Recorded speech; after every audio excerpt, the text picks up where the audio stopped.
नमस्कार मित्रांनो, महाराष्ट्राच्या राजकारणात पुन्हा एकदा मोठी खळबळ उडाली आहे. राष्ट्रवादी काँग्रेस शरदचंद्र पवार गट एनडीएच्या वाटेवर आहे का? जयंत पाटील यांनी देवेंद्र फडणवीस यांची घेतलेली भेट नेमकी कशासाठी होती? या बैठकीत काय चर्चा झाली जाणून घेऊयात आजच्या व्हिडिओच्या माध्यमातून. तर मित्रांनो, मुख्यमंत्री देवेंद्र फडणवीस यांच्या वर्षा निवासस्थानी जयंत पाटील, सुनील तटकरे, प्रफुल्ल पटेल यांच्या भेटीमुळे महाराष्ट्राच्या राजकारणात चर्चांना उधाण आलंय. राष्ट्रवादी काँग्रेसच्या संभाव्य राजकीय भूमिकेबाबत विविध चर्चा सुरू आहेत. महाराष्ट्राच्या राजकारणात पुन्हा एकदा मोठ्या घडामोडींना वेग आला आहे.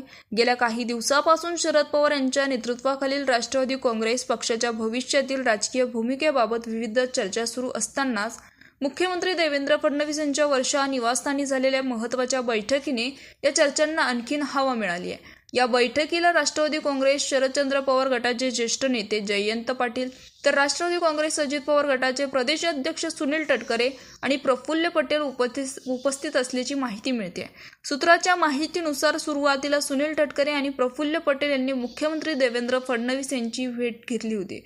त्यानंतर जयंत पाटील ही वर्षा निवासस्थानी पोहोचल्याने अनेक राजकीय वर्तुळात अनेक तर्कवितर्क लावले जात आहे. या नेत्यामध्ये काही काळ चर्चा झाल्याचं बोललं जात आहे. तर बैठकीत नेमकी कोणत्या विषयावर चर्चा झाली आहे याबाबत अधिकृत माहिती अद्यापही समोर आलेली नाहीये. याच पार्श्वभूमीवर आणखीन एक महत्त्वाची माहिती समोर आली आहे. जयंत पाटील यांच्या उपस्थितीत पक्षातील आमदारांची बैठक झाल्याचं सांगितलं जात असून आगामी राजकीय वाटचालीबाबत त्यांच्या मताचा आढावा घेण्यात आल्याची चर्चा आहे. सूत्राच्या दाव्यानुसार बहुसंख्य आमदारांनी एनडीए सोबत जाण्याच्या पर्यायाला सकारात्मक प्रतिसाद दिले असल्याचं बोललं जात आहे. अंतिम निर्णय घेण्यापूर्वी पक्षाचे अध्यक्ष शरद पवार यांच्याशी चर्चा केली जाईल असंही बैठकीत सांगितल्याची माहिती सूत्राकडून मिळते. दरम्यान या चर्चामध्ये आमदार रोहित पवार यांची भूमिका विशेष लक्षवेधी ठरत आहे. सूत्राच्या माहितीनुसार ते या बैठकीला उपस्थित नव्हते आणि भाजप किंवा एनडीए सोबत जाण्याबाबत त्यांची भूमिका वेगळी असल्याची चर्चा आहे. बैठकीनंतर त्यांनी काही आमदारांशी संवाद साधला असल्याचे बोललं जात आहे.